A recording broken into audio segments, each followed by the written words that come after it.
Sir నమస్కారం sir. నమస్తే బాబు. Sir Ravindra భారతిలో ఎస్పీబీ బాలసుబ్రహ్మణ్యం గారి విగ్రహావిష్కరణ నిన్న ఘనంగా జరిపించారు సార్. అయితే ఇక్కడ ఒక చర్చ అయితే జరుగుతోంది. అంటే ఇప్పుడు బాలసుబ్రహ్మణ్యం గారు అంటే ఆయన లెజెండరీ సింగర్, ఇండస్ట్రీలో ఎంత మంది స్టార్ హీరోలకు ఆయన సాంగ్స్ పాడారో, ఇప్పుడు చాలా యంగ్స్టర్స్ కు కూడా పాడడం మనం చూసాం. మరి ఇండస్ట్రీ నుంచి పెద్దగా రెస్పాన్స్ రాలేదు, ఎవరు కూడా అక్కడ విగ్రహావిష్కరణకి అటెండ్ అవ్వలేదు. ముఖ్యంగా చిరంజీవి గారు, బాలకృష్ణ గారు, నాగార్జున గారు, వెంకటేష్ గారు, వీళ్ళకి సూపర్ డూపర్ హిట్స్, ఆయన ఎన్నో హిట్ సాంగ్స్ పాడారు. మరి వాళ్ళు కూడా రాకపోవడం ఏంటి అని ఒక చర్చ అయితే జరుగుతుంది. మరి వీళ్ళ వైపు నుంచి ఆహ్వానం అందలేదా, లేకుంటే వాళ్ళ ఆహ్వానం అంది కూడా బిజీ షెడ్యూల్ వల్ల రాలేదా అనేది కూడా చర్చించుకుంటారు. మీరు ఏం చెప్తారు దీనికి సంబంధించి సార్? బాలసుబ్రహ్మణ్యం గారి విగ్రహాన్ని ప్రతిష్ఠించడానికి వీలు లేదు అన్నప్పుడే మనం చెప్పుకున్నాం. ఇవన్నీ మామూలుగా తాటాకు చప్పుళ్లే కానీ జరగదు, తప్పకుండా విగ్రహావిష్కరణ జరుగుతుందని ఫస్ట్ చెప్పుకుంది మనమే. నేనే చెప్పాను. ఎందుకంటే బాలసుబ్రహ్మణ్యం ఏమి చేశాడని అడుగుతారేంటండి ఈ పిచ్చోళ్ళు. బాలసుబ్రహ్మణ్యం ఒక శిష్యుడిని తయారు చేసుకునేసరికి జబ్బలు తరుచుకుంటారు. ఎవరైనా సరే వాడు నా శిష్యుడు అంటారు. అలాంటిది కొన్ని వేల మంది సంగీతకారుల్ని ఇంటింటా కూడా ఒక సంగీతమయమైపోయినటువంటి విద్యార్థులు ఉన్నారంటే అది బాలసుబ్రహ్మణ్యం గారి తాలూకు చదువు కాదండి. ఆ పాడుసా తీయగా ఆ శీర్షికతో ఇన్ని సంవత్సరాలు ఆయన కంటిన్యూ చేసి ఇన్ని వేల మంది సింగర్స్ తయారు చేసి, అంతకుముందు సింగర్స్ ఎంతమంది అండి? పట్టుమని ఒక 6-10 మంది లేరు. ఆ ఘంటసాల, మాధవపెద్ది, పిఠాపురం, సుశీలమ్మ, అలాగే జానకమ్మ, వసంత కానీ లేకపోతే బెంగళూరు లత, ఇలాంటి వాళ్ళు వచ్చేవారు అన్నమాట. అంతేగాని అంత పట్టుమని 10 మంది లేరు. ఈరోజు సింగర్స్ ఏమిటండి పుష్కలంగా ఉన్నారు. అంటే తెలుగు సింగర్స్, ఇన్ని వేల మంది సింగర్స్ తెలుగు పాటలే కాకుండా తమిళ్, కన్నడం, హిందీలో కూడా పాడే స్థాయికి తయారు చేసి వదిలేశారన్నమాట బాలు గారు. ఆ ఒక్క సేవ చాలండి. ఇంటింటా ఈ ప్రతి ఇంటిని ఒక సంగీత నిలయంగా మార్చినటువంటి బాలు సేవకి అంతకంటే ఇంకా గొప్ప సేవ ఉంటుంది అనుకోను. అంతకంటే గొప్ప అర్హత కూడా ఎవరికైనా ఉంటుంది అనుకోనమాట.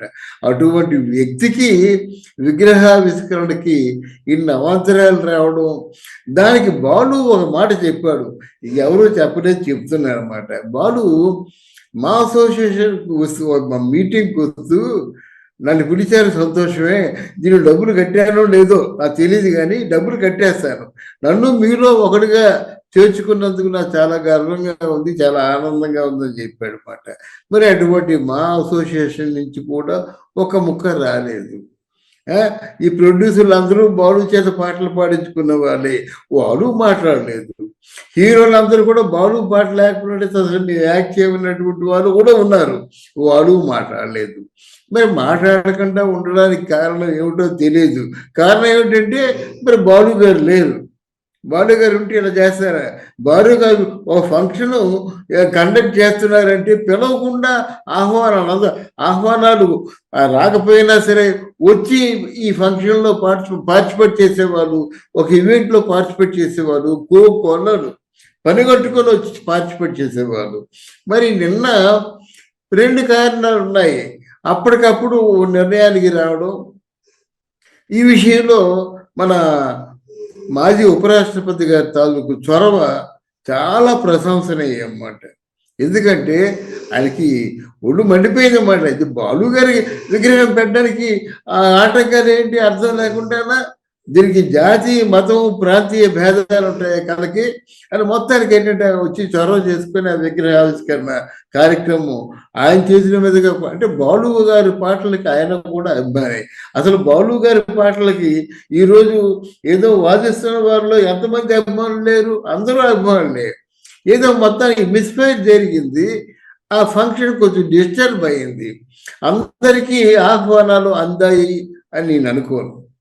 ఎందుకంటే ఇప్పుడు బిజీగా ఉన్న హీరోలకి కనీసం ఒక 2-3 రోజులు ముందు చెప్తే కానీ ఆ ప్రీ ఆక్యుపైడ్ ప్రోగ్రామ్గా పెట్టుకోరు వీళ్ళు. గనక ఈ కారణాల చేత వీళ్ళు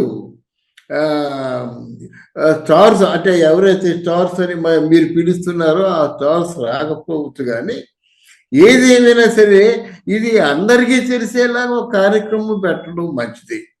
ఒక నెల రోజులు టైం తీసుకున్నప్పుడు కూడా ఇండస్ట్రీలో చిన్న పెద్ద అందరికీ ఆహ్వానాలు పంపి ఇది బాలు విగ్రహావిష్కరణ సభ ఆ రోజే జరగవలసిన అవసరం లేదు.